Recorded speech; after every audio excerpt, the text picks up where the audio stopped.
SkyWest Flight 4644 was set to leave West Virginia International Yeager Airport in Charleston with a full house on board.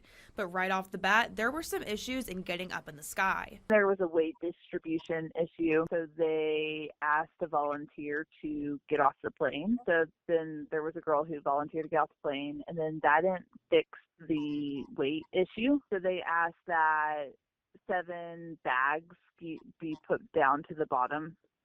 From the overhead to the bottom of the plane. A passenger on the flight who wishes to remain anonymous says that once they were able to take off an hour later, it seemed that it would be smooth sailing ahead to Chicago. That's until she smelled something suspicious. I smelled something, and it smelled like a burning smell. And when I smelled that, my body kind of went into shock. My body was like, oh, this isn't good. And so everyone was just kind of looking around, and I looked at the guy beside me, and I asked him if he smelled that. He was like, yeah, I smell that. Suddenly, the smoke alarms in the plane went off, and the passenger says the staff on board started to panic with them. She seemed to be panicking, so I knew it wasn't good. The way she was acting, it was like, okay, this is a real-life situation. The plane was forced to land at the Dayton International Airport in Ohio, and oxygen masks were dropped from above. The passenger we spoke to said she saw others starting to pray.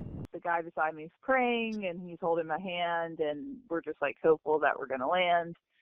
And then we did land, and they put the brakes. And then when we landed, they just immediately stopped the plane and just opened the doors, and we all ran out into the grass. SkyWest released a statement saying, quote, SkyWest Flight 4644, operating as United Express from Charleston, West Virginia to Chicago, diverted to Dayton, Ohio last night due to a mechanical indication. The flight landed safely, and customers have since resumed their travels to Chicago on another aircraft. We apologize for any inconvenience. The passenger decided not to travel on another aircraft to her destination and is unsure how soon she'll fly again. I'm not ready to get back on an airplane right now. But I'm hoping with therapy that I'll be able to work through it